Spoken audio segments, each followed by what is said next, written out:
The Elephant's Child by Rudyard Kipling, 1902.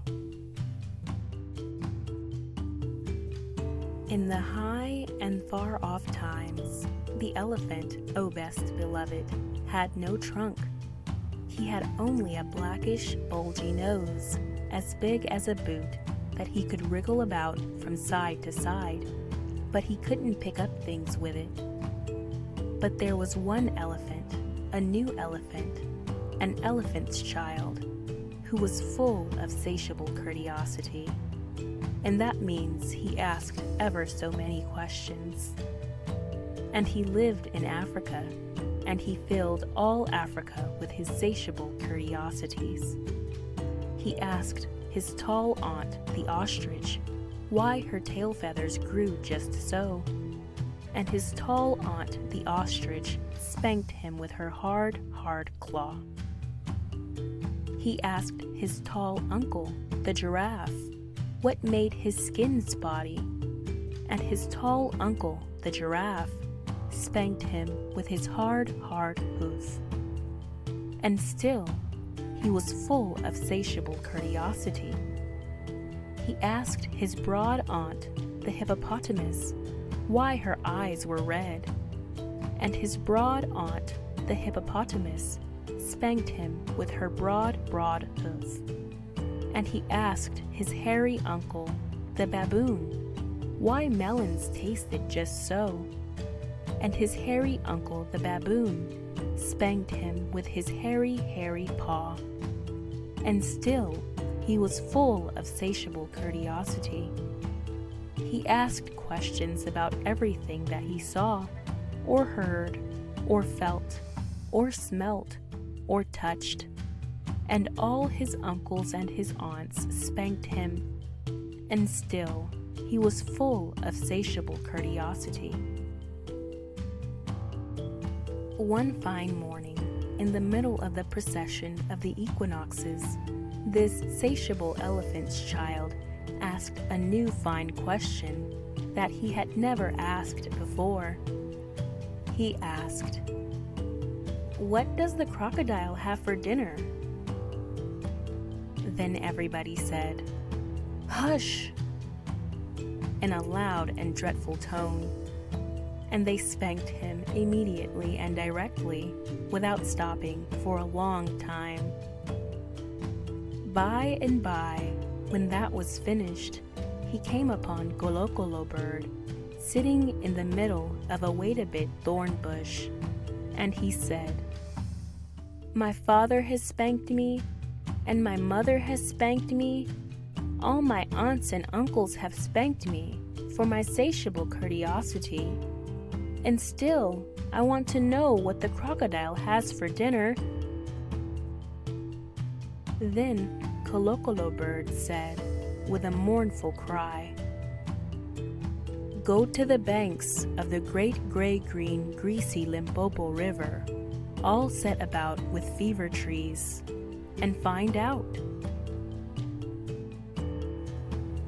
That very next morning, when there was nothing left of the equinoxes, because the procession had proceeded according to precedent, this satiable elephant's child took 100 pounds of bananas, the little short red kind, and 100 pounds of sugar cane, the long purple kind, and 17 melons, the greeny crackly kind, and said to all his dear families, "Goodbye. I'm going to the great gray-green, greasy Limpopo River, all set about with fever trees, to find out what the crocodile has for dinner." And they all spanked him once more for luck, though he asked them most politely to stop.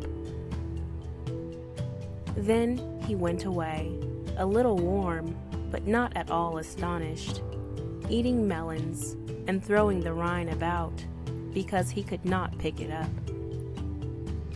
He went from Grahamstown to Kimberley, and from Kimberley to Kama's country, and from Kama's country he went east by north, eating melons all the time, till at last he came to the banks of the great gray-green, greasy Limpopo River, all set about with fever trees, precisely as Colocolo Bird had said. Now, you must know and understand, O best beloved, that till that very week, and day, and hour, and minute, this satiable elephant's child had never seen a crocodile, and did not know what one was like. It was all his satiable curiosity.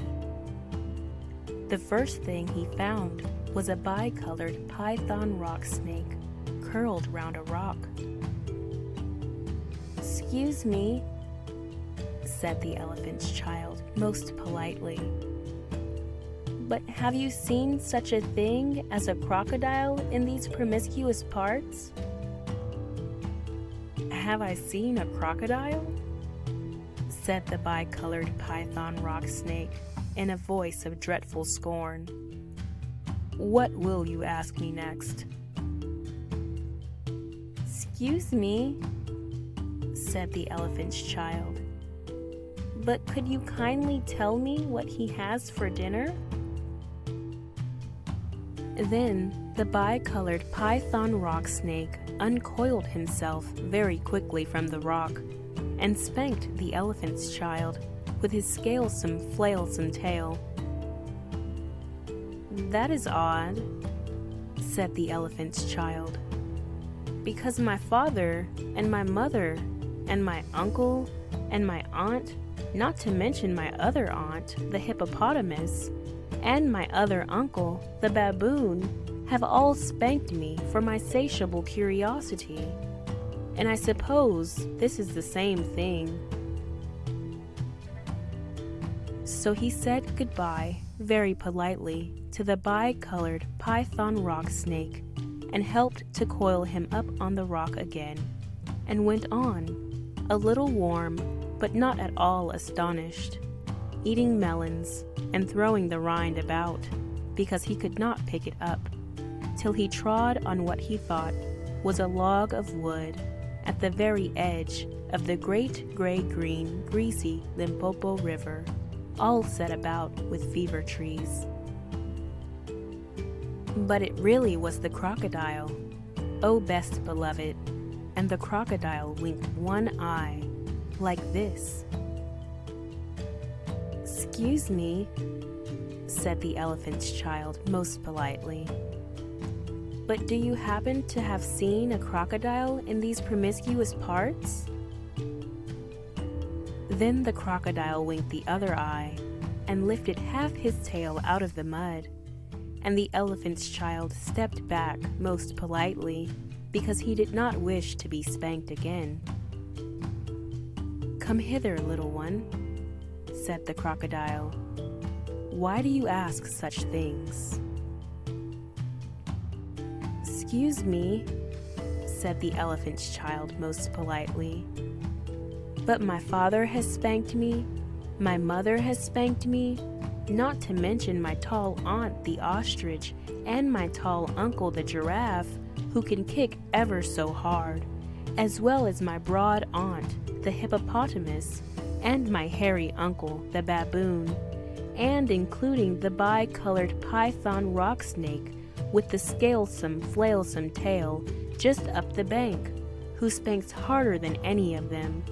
And so, if it's quite all the same to you, I don't want to be spanked any more." "Come hither, little one," said the crocodile, "for I am the crocodile." And he wept crocodile tears to show it was quite true. Then the elephant's child grew all breathless and panted and kneeled down on the bank and said, "You are the very person I have been looking for all these long days. Will you please tell me what you have for dinner?" "Come hither, little one," said the crocodile, "and I'll whisper." Then the elephant's child put his head down close to the crocodile's musky, husky mouth, and the crocodile caught him by his little nose, which up to that very week, day, hour, and minute had been no bigger than a boot, though much more useful. "I think," said the crocodile, and he said it between his teeth, like this, "I think today I will begin with the elephant's child." At this, O best beloved, the elephant's child was much annoyed, and he said, speaking through his nose, like this, "Let go! You are hurting me!"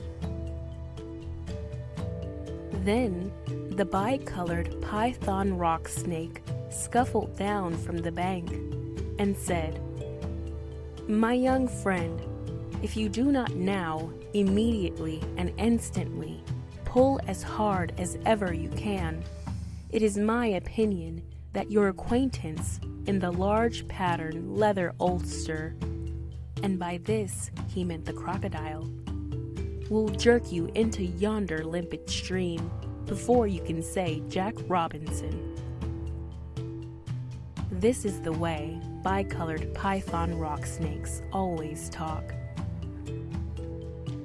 Then the elephant's child sat back on his little haunches and pulled and pulled and pulled, and his nose began to stretch.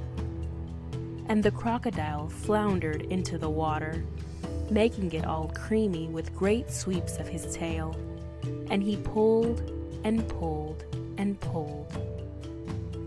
And the elephant's child's nose kept on stretching, and the elephant's child spread all his little four legs and pulled and pulled and pulled, and his nose kept on stretching. And the crocodile threshed his tail like an oar, and he pulled and pulled and pulled, and at each pull the elephant's child's nose grew longer and longer, and it hurt him higus. Then the elephant's child felt his legs slipping, and he said through his nose, which was now nearly 5 feet long, "This is too much for me."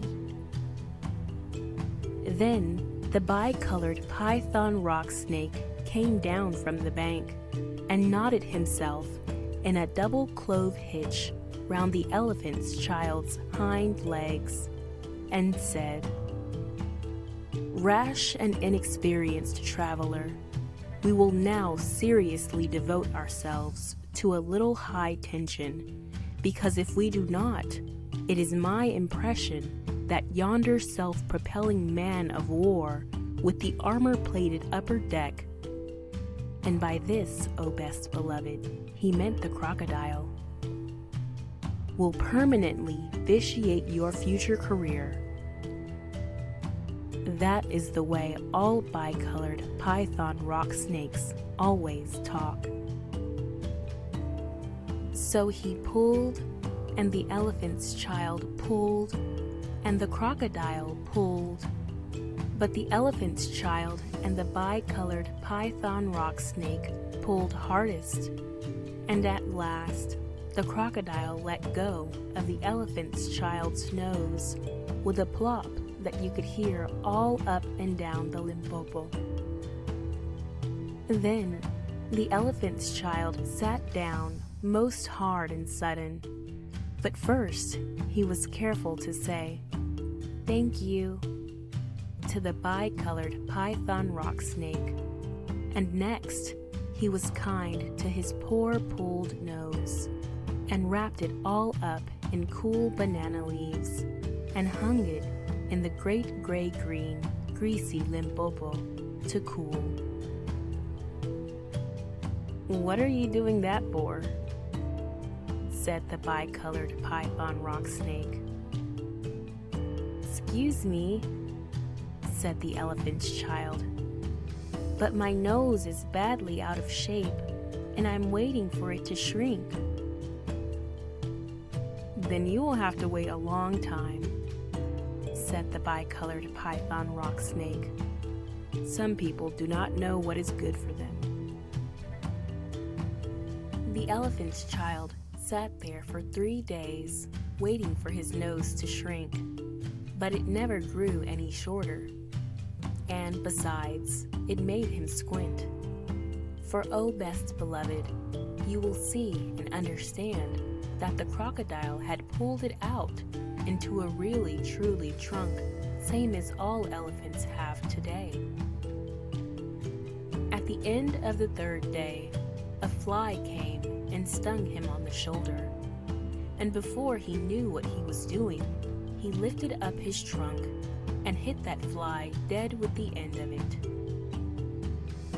"Vantage number 1, said the bicolored python rock snake. "You couldn't have done that with a mere smear nose. Try and eat a little now." Before he thought what he was doing, the elephant's child put out his trunk and plucked a large bundle of grass, dusted it clean against his forelegs, and stuffed it into his own mouth. "Vantage number 2, said the bicolored python rock snake. "You couldn't have done that with a mere smear nose. Don't you think the sun is very hot here?" "It is," said the elephant's child, and before he thought what he was doing, he slooped up a sloop of mud from the banks of the great gray-green greasy Limpopo and slapped it on his head, where it made a cool, sloopy, sloshy mud cap, all trickly behind his ears. "Vantage number 3, said the bicolored python rock snake. "You couldn't have done that with a mere smear nose. Now how do you feel about being spanked again?"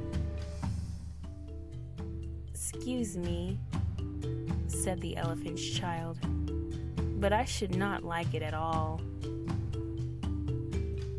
"How would you like to spank somebody?" said the bicolored python rock snake. "I should like it very much indeed," said the elephant's child. "Well," said the bicolored python rock snake, "you will find that new nose of yours very useful to spank people with." "Thank you," said the elephant's child. "I'll remember that. And now I think I'll go home to all my dear families and try." So the elephant's child went home across Africa, frisking and whisking his trunk. When he wanted fruit to eat, he pulled fruit down from a tree instead of waiting for it to fall as he used to do.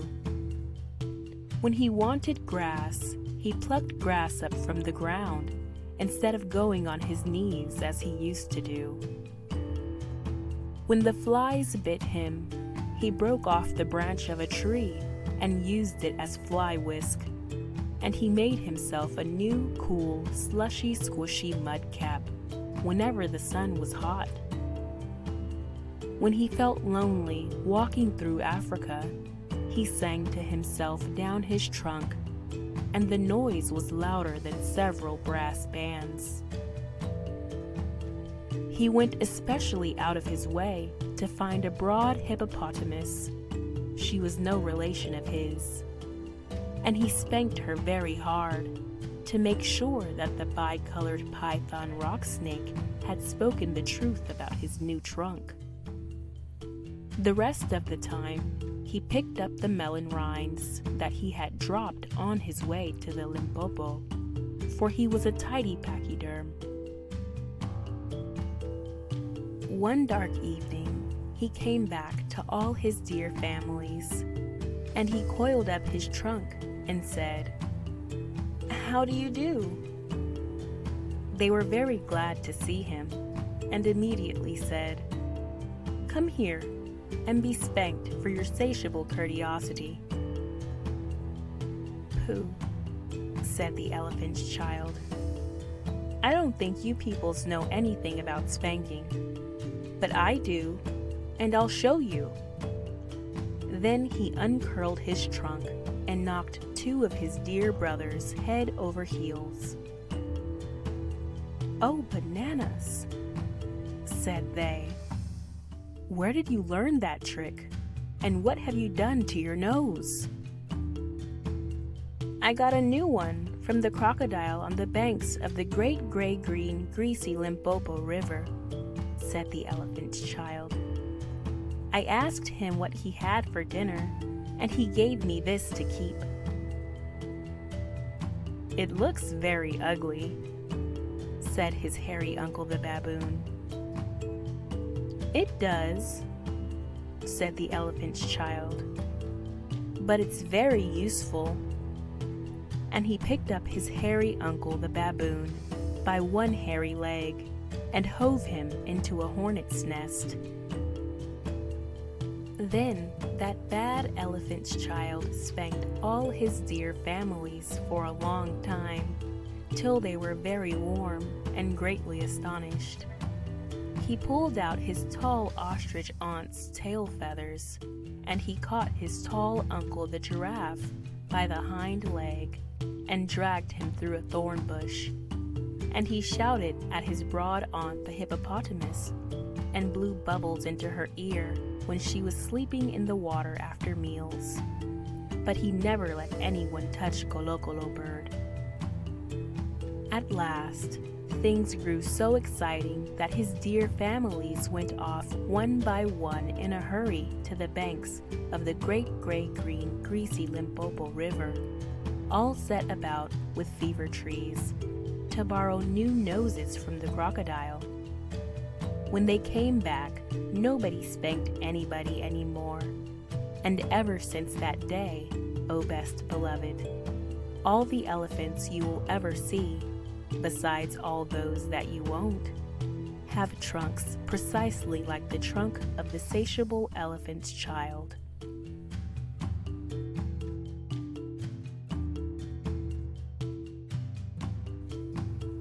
I keep 6 honest serving men.